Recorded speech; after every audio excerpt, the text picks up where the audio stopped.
So here we go. Let's put all those moves together into an easy sequence that you can follow along with and do whenever you please. First up, rotation of the shin, one at a time. Let's use a block between if you have. If you don't have a block, you can use your fists or just let your leg sit out on its own. From here, pull the toes up on one side. Let's do 3 repetitions. We'll rotate outwards, continuing to squeeze the block so that your thighs and knees don't move, and then rotate inwards. With each passing rep, let's apply more effort. So on number 2, we're gonna give us 10% more effort. Rotate in 10% more. Let's go one more time. Rotate out and rotate in. Cool. Set that side down, lift off on the opposite foot and turn outwards and turn inwards. Start with a low effort, 30% or so. And then increase from there as long as you're feeling safe and you're not encountering pain. Let's do our 3rd rep, out and in. Next, we're gonna do both at the same time for 5 reps. So let's pull both feet up, continue to squeeze the block, and turn out. Increase the effort here, turn in.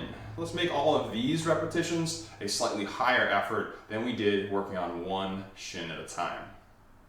Here's number 2, out and in.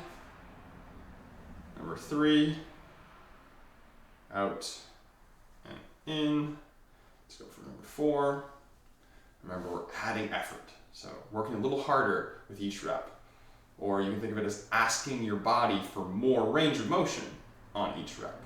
Here's our last one, number 5, out and in.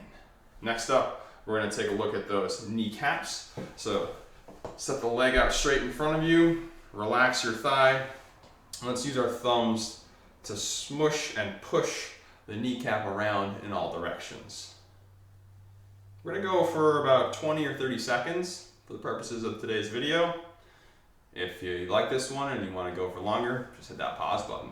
Give yourself some time. So as you can see here, I'm doing an alternating direction. I go around one way, around the other. That's just one option. You could just go around and around and around and switch directions after a little bit. All right, let's hit the other side.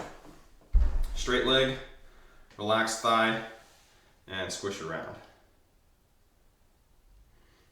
If your knee is not completely straight, this won't feel right. The kneecap won't float well. So make sure wherever setup you're at, you can have a knee that's totally straight. And again, relax your thigh.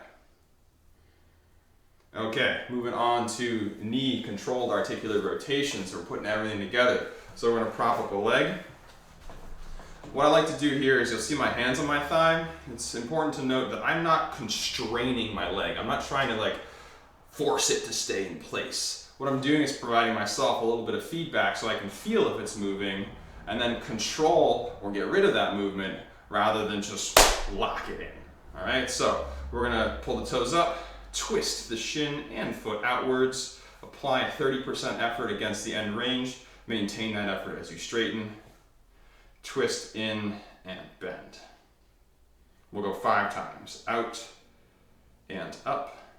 And with each rep, try a little bit harder when you rotate, just like we did before. Number 3, out and up,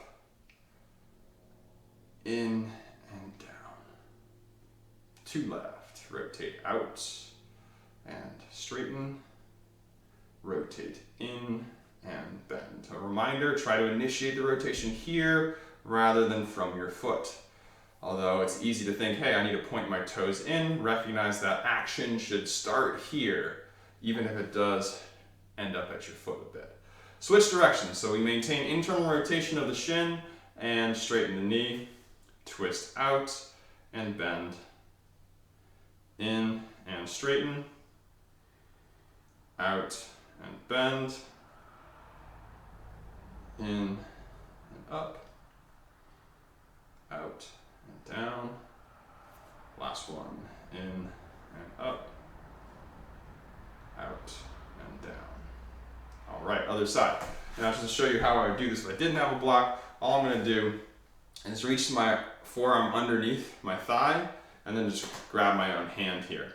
Now, if you're someone who wants to feel what's happening in your knee, instead of grasping your hands together, you could grab your opposite forearm and then hold your hand across the front of your knee so you can feel your shin moving.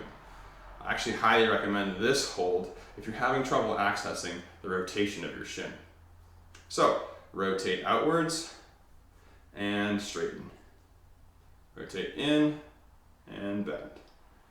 Here's number 2. Out and up, in and down, out and up, in and down. And as you're trying to get higher and higher efforts out of this rotation, you can even use your free hand to encourage your shin to move. So on this last one, what I'm going to do is I'm going to give myself a little nudge. I'm going to push that way to tell my shin, hey, go out as far as possible.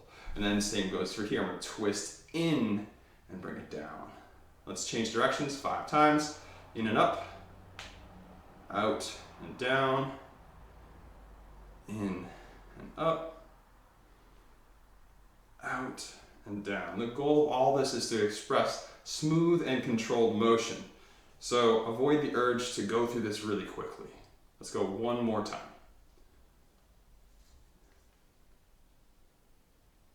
And we're all set.